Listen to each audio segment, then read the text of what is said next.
Hi, okay, we got cut off. Surprise, surprise, right? Yeah. All right, so the last message was basically saying that we're going to not put our mask back on and mingle with these people from the ghosts from the past. We're going to say our piece. We're going to possibly forgive and forget, move on, and let them, let them go and not hold on to that anymore, not let it weigh us down. So that's the end of that. The time for you pretending to be somebody that you're not is over. The time for you to speak up and be who you are is now. Okay, so the next message is coming from the Dragonfae Oracle, and this is coming from Fernia. I think I will trying to figure out how to do this so it doesn't blow away for you guys. I'll do it like this. So here you see this girl. She's of the forest, and it's speaking of clarity. Ferns about her. She's definitely a forest girl. I love her. So basically what's saying, when she shows up in your life, she's asking you to honestly consider, what is it that you expect to gain from the situation in front of you? You know, it could be that you're fascinated with a certain person or a path, and she's asking you to return to yourself, to find the source within yourself. There might be people around you that are wishing to possess you or own you, and she's encouraging you to be free and find the right place for you. You know, that's what we were saying before. It's time to step up and be who you really are. So possess you and own you, I don't like the sound of that.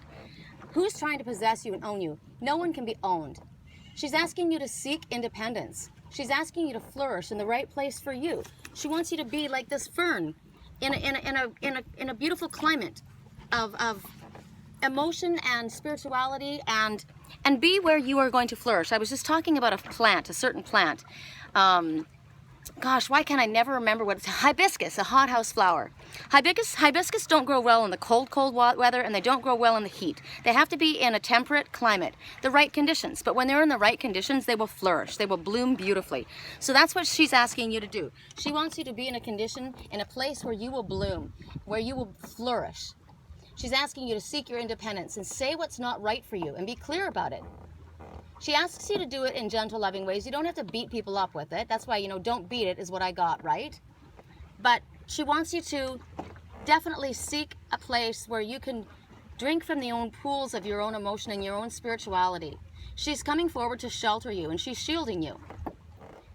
She wants to say to you, though, even though you're a gentle, loving being, she doesn't want anybody to tell you that you were weak. Do never mistake a gentleman or woman for a weak person. That's the message, and that's what she's saying, that you may be a hothouse flower. You may be someone that needs just perfect conditions to flourish. But that just means that you're sensitive. You're super sensitive. That's a gift. It's not something that's not a flaw. It's a gift. And so don't ever allow anyone to make you feel that you're weak, or you are less than, or you're not capable of doing for yourself, because that is a fallacy. That's how they are able to possess you and own you. And that's how they're able to control you. So they're saying, beware of ones who are obsessively in love with you too. People who have developed crushes and want to be with you, they don't really know who you are. They don't know that your needs and your desires. They want you for other reasons. They're not somebody who understands who you are and how you tick and what makes you work. They're not of your breed. You fascinate them because you're different, but it doesn't mean that you need to uproot yourself from where you grow well to be where they are. So it talks about, at this time, if there are ones that are professing to love you, and they tell you that they love you and they want to be with you, then let them come to you. Let them show themselves. Don't go looking for them. Because there's a lot, I'm getting a lot of obsessive, kind of stalkerish love right now from people. I've been dealing with that, and it's these people, they're narcissistic. When they get what they want with you, they're very charming and loving and kind and generous and may include you. But when they don't get what they want, they're very they become belligerent and nasty and possessive and jealous and controlling, and that isn't love. Those are people who are trying to possess you and own you, and this is where you're supposed to separate yourself, not be caught up in that. So that's your first, what my message is that. I don't even know what message that is. That's the second message. The third message that we have coming forward, this is interesting because I said, don't mistake a gentleman or a woman for a weak one. Because the next message, I just spoke to somebody else about this too. This is the golden gift. They're talking about magical help being on its way for you. I don't know where it's best to hold this. And you see this girl, and she's got antlers. She is a deer, and she's holding a wand, and she's in front of the full moon. There's help on its way to you to help you through a situation that you're in. What I was speaking about, I was speaking about the stag, and about how a stag appeared to me when I was in Sedona, and I knew that I was being guided. I knew that I was being cared for. My stag appeared in front of me. Literally, he did. He was like a 10-point buck. He was incredible looking. So what she's saying to you right now is she knows the situation that you're in, and she's bringing blessings your way. She's giving you suggestions. She's talking to you about what you need to do to clear your energy and clear your space, and she's coming with it in a gentle way, because she's a deer, or a stag, right? The stag is the male. She's telling you that nature and healing nature is your healing. That's just same as the fern fairy, talking about being out in nature. This is a place where you're gonna grow well, and you're gonna have your healing is out away from the cities, out in nature. And they're saying that if healing is coming, and it's gonna be lifting any depression, and getting rid of any frustration or anger that you've been dealing with. It's gonna calm that, and it's gonna be bringing sensual bliss to you as well. Fresh energy is coming your way. Stagnation is going to be leaving you. That's the moisture that's been growing these tangled reeds from the heavy moisture and the heat and the humidity all growing everything out of control, your emotions out of control. It's going to be leaving now, and you're going to be getting communication about healing modalities, things that you can use to help you. They're telling you at this time to wear gold. Wearing gold is very healing at this time. The Deer Queen, this is the Deer Queen that's coming to you. She's very gentle, and her power is very, very enormous, however. And the transformation that she has, she's got the ability to shapeshift. She is an empathetic person, and she uses gentle forms of nature. She uses crystals. She uses healing modalities from nature. It talks about the return of sexual feelings and sensuality as well that comes with this deer. Now, it's interesting because for the males, this is who's coming. For the females, it will be a stag that comes to you. The golden gift, though, it's on its way. Magical help on its way. I like that one. And then the last message we have is from where is it? Sorry. I did hear crow out there, walk your walk, talk your talk. It's cruising above me. The last message is sacrifice. There are those worth making, and there are those ones that will destroy you. The number 11. Number 10 is a gateway, it's a doorway, and number 1 is keep your thoughts positive and keep moving forward. So you see this mermaid, and she doesn't look very happy, because what she's been doing is she's been sacrificing something about herself. She's been a martyr, and there's no need to choose to be a martyr, because it is a choice. It talks about sacrifices that you may be making for a cause, and how you need to ask yourself, maybe you're giving up something that's precious to you in order to demonstrate that you're being a martyr. You're giving up something that you want and that you love to prove to something else or someone else that they are important to you. But you need to make the choice. When you make a choice to sacrifice, you need to make sure that you're giving up. What you give up is for the highest good, and that it's sacred. Because if you're giving up for someone else and it's not even, you're giving up what you want and what you love, then the martyrdom it's a waste, it's a loss. Make sure your sacrifices are wise ones. Make sure that you're giving up truly what it is that you want to give up, not that you're giving up something that you want in order to please somebody else, because you are not standing up and being your own self, because you are being controlled. You're allowing others to control you, because if you're giving up what you want, you're not doing this in your own for your own self. This is not your higher self that's speaking. This is an ego mind. So make sure your sacrifices are wise ones. Sometimes people feel that if they make sacrifices, others are going to view them in a better light. They're going to think better of them. But when you make that choice, recognize that what comes and what you may lose, that's been your choice as well. So when you make a sacrifice for the right reasons, for spirit, and you give of yourself, often we will. I just read something that somebody posted the other day. I'm going to bring this up, and he says a real man, doesn't take from the flock. He gives, and gives of himself first. He gives to others.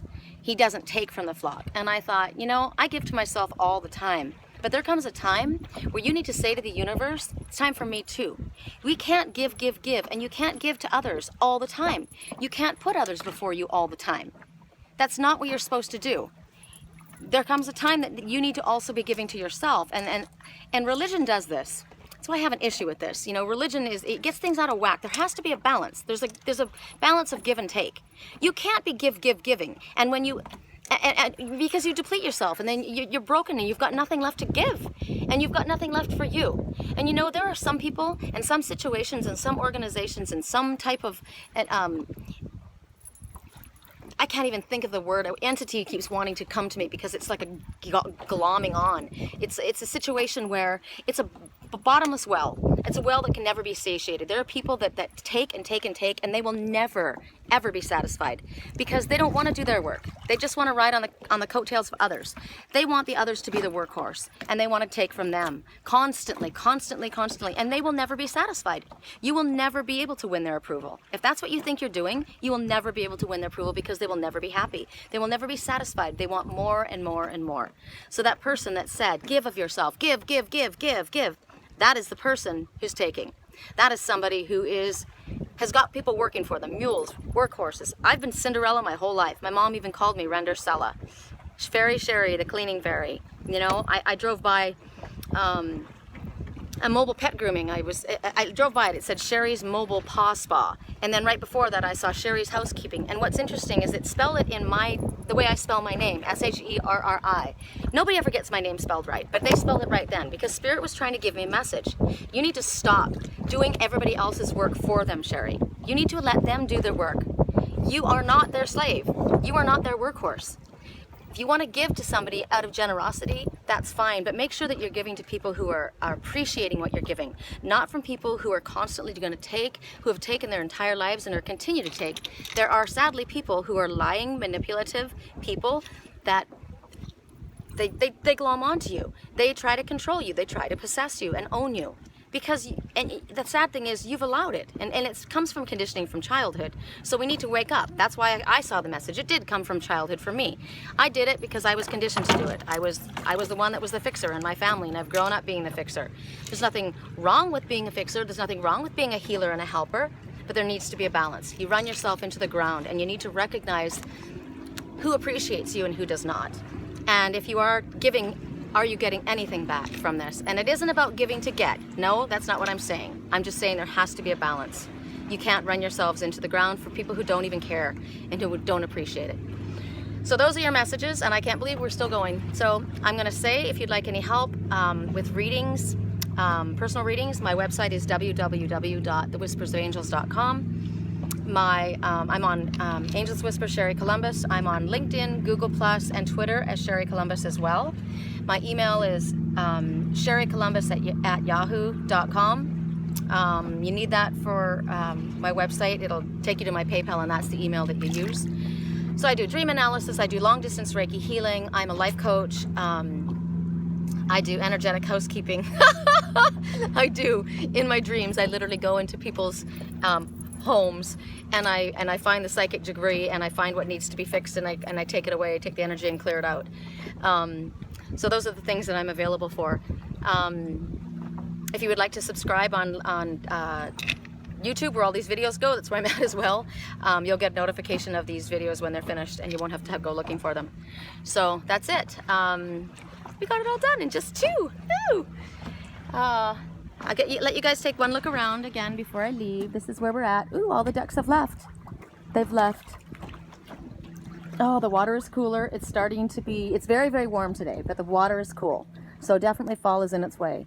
We had our full moon. I'll speak about that really quick since we're still rolling. We had our full moon lunar eclipse last night. Actually, was it last night or the night before? I think it was the night before. But major things happen. Relationship changes. People are coming to a conclusion. That's what I'm saying with Mercury retrograde going on right now. Life decisions are being made. Monumental life decisions and life choices are being made. A big shift and big shakeups are happening because of the energy that's going on. And it's a big harvest that's coming for all the work that we've been doing. I've seen a lot of that. I wanted to tell you all too, thank you very much. My roommate Kendra upstairs, you know, we had I've been very worried about her because she had cancer and she had radiation, and I was really, really scared because she was going in to find out what the results were and how bad it was. And I prayed and I asked all you guys, and so many people jumped on board, and I asked for a miracle. And it's interesting, I did a reading for her, and she got the reading, and she said, you're getting a miracle. You will get a miracle. And she went on Friday. I want to, makes me emotional. She went on Friday to see if about the body scan and how bad the cancer was. And there is 0 cancer. It's totally gone. All she had was, she had thyroid cancer.